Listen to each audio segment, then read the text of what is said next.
श्री कृष्ण गोविंद हरे मुरारे, हे नाथ नारायण वासुदेव। राधे राधे दोस्तों, सरिता ज्ञान गंगा में आप सभी का स्वागत है। आइए हम वैशाख मास स्नान से तर्पण और श्री माधव पूजन की विधि एवं महिमा का वर्णन सुने, उसे श्रवण करें। अमरीश जी ने पूछा, मुने, वैशाख मास के व्रत का क्या विधान है? इसमें किस तपस्या का अनुष्ठान करना पड़ता है? क्या दान होता है? कैसे स्नान किया जाता है? और किस प्रकार भगवान केशव की पूजा की जाती है? महर्षि, आप श्री हरि के प्रिय भक्त तथा सर्वज्ञ हैं, अतः कृपा करके मुझसे ये सब बातें बताइए। नारद जी ने कहा, साधु श्रेष्ठ, सुनो।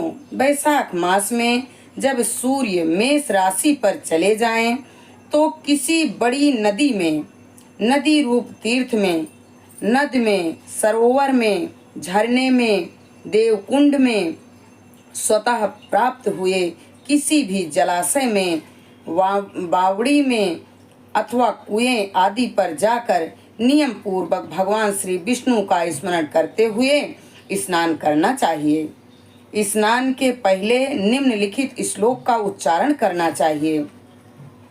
मधुसूदन, माधव मास आपको विशेष प्रिय है, इसलिए इसमें प्रातः स्नान करने से आप शास्त्रोक्त फल के देने वाले हो और मेरे पापों का नाश कर दें। इस प्रकार कहकर मौन भाव से उस तीर्थ के किनारे अपने दोनों पैर धो लें। फिर भगवान नारायण का स्मरण करते हुए विधि पूर्वक स्नान करें। स्नान की विधि इस प्रकार है। विद्वान पुरुष को मूल मंत्र पढ़कर तीर्थ की कल्पना कर लेनी चाहिए। ओम नमो नारायणाय, यह मंत्र ही मूल मंत्र कहा गया है। पहले हाथ में कुश लेकर विधि पूर्वक आचमन करें तथा मन और इंद्रियों को संयम में रखते हुए बाहर भीतर से पवित्र रहें। फिर 4 हाथ का चौकोर मंडल बनाकर उसमें निम्नलिखित मंत्रों द्वारा भगवती श्री गंगा जी का आवाहन करें। गंगे, तुम भगवान विष्णु के चरणों से प्रकट हुई हो। श्री विष्णु ही तुम्हारे देवता हैं, इसलिए तुम्हें वैष्णवी कहते हैं। देवी, तुम जन्म से लेकर मृत्यु तक समस्त पापों से मेरी रक्षा करो। स्वर्ग, पृथ्वी और अंतरिक्ष में कुल 3.5 करोड़ तीर्थ हैं, ऐसा वायु देवता का कथन है। माता जाह्नवी, वे सभी तीर्थ तुम्हारे अंदर मौजूद हैं। देवलोक में तुम्हारा नाम नंदिनी और नलिनी है। इनके सिवा दक्षा पृथ्वी, विद्या गंगा, विश्वकाया शिवा, अमृता, विद्याधरी, महादेवी, लोक प्रकाशिनी, क्षेमकरी, जाह्नवी, शांता और शांत प्रियदायिनी आदि तुम्हारे अनेकों नाम हैं। स्नान के समय इन पवित्र नामों का कीर्तन करना चाहिए। इससे त्रिपथगामिनी भगवती गंगा उपस्थित हो जाती हैं। 7 बार उपयुक्त नामों का जप करके संपुट के आकार में दोनों हाथों को जोड़कर उनमें जल लें और 4, 6 या 7 बार मस्तक पर डालें। इस प्रकार स्नान करके पूर्वत मृत्तिका को भी विधिवत अभिमंत्रित करें और उसे शरीर में लगाकर नहा लें। मृत्तिका को अभिमंत्रित करने का मंत्र इस प्रकार है। वसुंधरे, तुम्हारे ऊपर अश्व और रथ चला करते हैं। भगवान श्री विष्णु भी वामन अवतार धारण करके तुम्हें एक पैर से नापा था। मृत्तिके, मैंने जो बुरे कर्म किए हों, मेरे उन सब पापों को तुम हर लो। देवी, सैकड़ों भुजाओं वाले भगवान श्री विष्णु ने वाराह का रूप धारण करके तुम्हें जल से बाहर निकाला था। तुम संपूर्ण लोकों की उत्पत्ति के लिए अरण्य के समान हो, अर्थात जैसे अरण्य काष्ठ से आग प्रकट होती है, उसी प्रकार तुमसे संपूर्ण लोक उत्पन्न होते हैं। सुब्रते, तुम्हें मेरा नमस्कार है।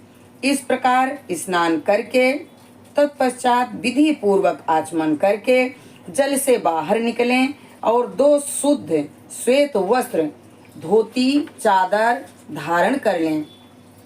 तदनंतर त्रिलोकी को तृप्त करने के लिए तर्पण करें। सबसे पहले श्री ब्रह्मा का तर्पण करें, फिर श्री विष्णु, श्री रुद्र और प्रजापति का, तत्पश्चात देवता, यक्ष, नाग, गंधर्व, अप्सरा, असुरगण, क्रूर, सर्प, गरुड़, वृक्ष, जीव जंतु, पक्षी, विद्याधर, मेघ, आकाशचारी जीव, निराधार जीव, पापी जीव तथा धर्मपरायण जीवों को तृप्त करने के लिए मैं उन्हें जल अर्पण करता हूँ। यह कहकर उन सब को जलांजलि दे।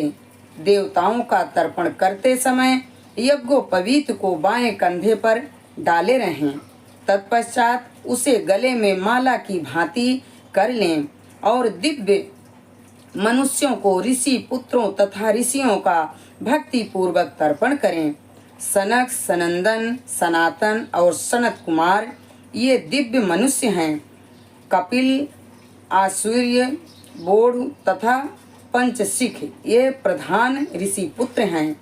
ये सभी मेरे दिए हुए जल से तृप्त हों, ऐसा कहकर उन्हें जल दें। इसी प्रकार मारीचि, अग्नि, अत्रि, आगिंद्रा, पुलस्त, पुलह, कृतु, प्रचेता, वशिष्ठ, नारद तथा अन्य देव ऋषियों को एवं महर्षियों का अक्षत सहित जल से द्वारा तर्पण करें। इस प्रकार ऋषि तर्पण करने के पश्चात यज्ञोपवीत को दाएं कंधे पर करके बाएं घुटने को पृथ्वी पर टेक कर बैठें।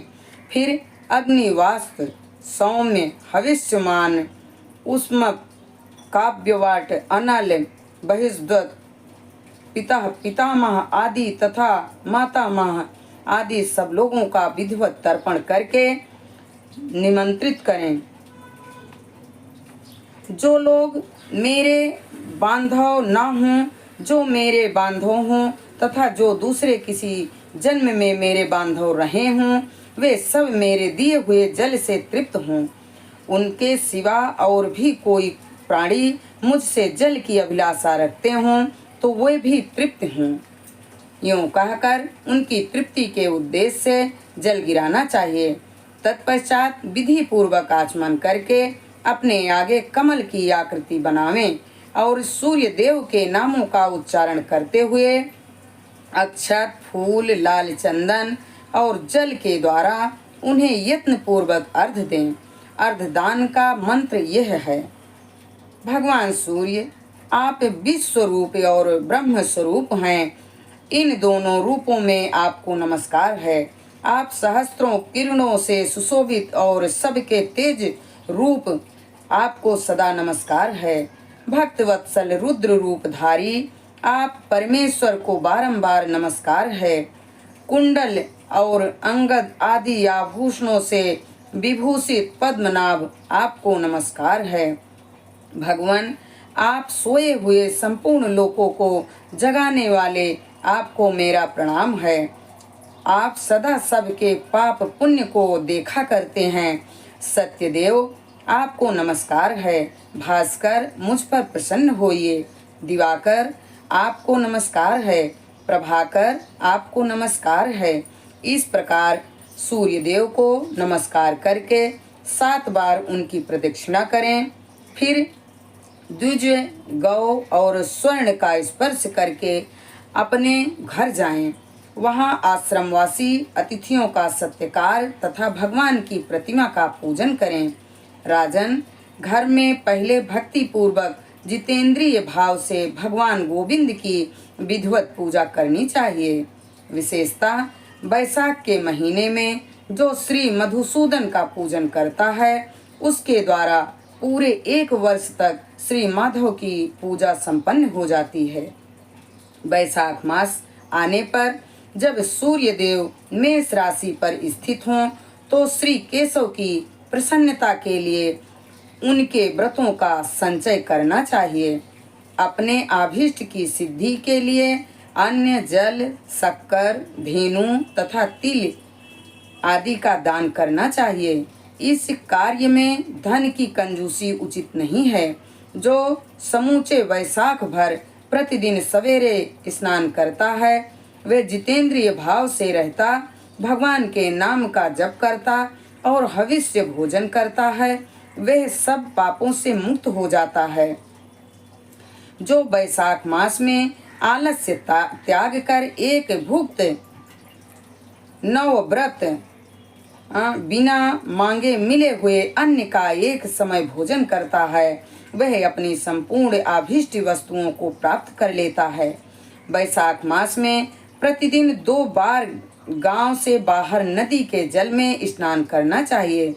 हविष्य खाकर रहना, ब्रह्मचर्य का पालन करना, पृथ्वी पर सोना, नियम पूर्वक व्रत, दान, जप, होम और भगवान मधुसूदन की पूजा करना, ये नियम हजारों जन्मों के भयंकर पापों को भी हर लेते हैं।